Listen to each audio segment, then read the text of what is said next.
মানিক বন্দ্যোপাধ্যায়ের শ্রেষ্ঠ উপন্যাস থেকে পুতুল নাচের ইতিকথা পর্ব ৬। গ্রাম্য জীবনে আবার শশীর বিতৃষ্ণা আসিয়াছে।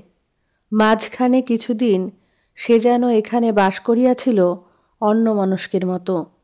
আধখানা মন দিয়া সবসময় সে তাহার কাম্য জীবনের কথা ভাবিত। শিক্ষা, সভ্যতা ও আভিজাত্যের আবেষ্টনীতে উজ্জ্বল কোলাহলমুখর উপভোগ্য জীবন।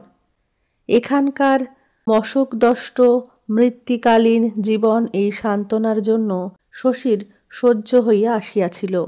যে যখন খুশি গ্রাম ছাড়িয়া যেখানে খুশি গিয়া মনের মতো করিয়া জীবনটা সে আরম্ভ করিতে পারে। ইতিমধ্যে পৃথিবীর বিপুলতা অবশ্য কমিয়া যায় নাই, শশীর স্বাধীনতাও হরণ করে নাই কেহ।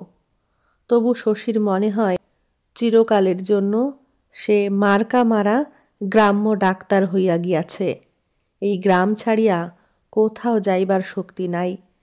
নিঃসন্দেহে এজন্য দায়ী কুসুম।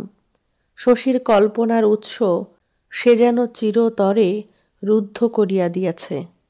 বিদ্যুতের আলোর মতো উজ্জ্বল যে জীবন শশী কল্পনা করিত, সে যাযাবরের জীবন নয়। শশীর নির্প্রেম সীমাহীন। কল্পনার তাই একটি কেন্দ্র ছিল শশীর, এক অত্যাশ্চর্য অস্তিত্বহীনা মানবী, কিন্তু অবাস্তব নয়।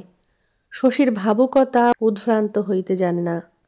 কুসুম যেন তাহাকে মিথ্যা করিয়া দিয়াছে, সেই মহামানবীকে। ছোট বোন সিন্ধু আর মতি ছাড়া কারোর সঙ্গ শশীর ভালো লাগে না। এত বড় গ্রামে শুধু এই দুটি প্রিয়তমা বান্ধবী।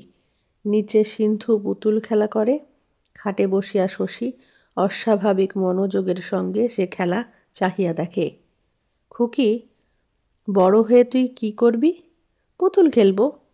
এই একটি মাত্র জবাবে ক্ষণেকের জন্য শশীর মন যেন একেবারে হালকা হইয়া যায়। জানালা দিয়া সে বাহিরের দিকে তাকায়। জানালার নিচে সেদিন কুসুম যে গোলাপের চারাটি মাড়াইয়া দিয়াছিল, শশীর যত্নে সেটি আবার মাথা তুলিয়াছে। মতি স্পষ্টই জিজ্ঞাসা করে, আপনার সেই বন্ধুটি পত্র দিয়াছে? কে রে মতি? কুমুদ? না, দেয়নি। কেন? এমনি শুধোচ্ছি। এমনি শুধোবি কেন ও কথা? সুন্দর যাত্রা করে যে। তা বটে, সুন্দর যাত্রা করে বলিয়া কুমুদ পত্র দিয়াছে কি না মতির তা জিজ্ঞাসা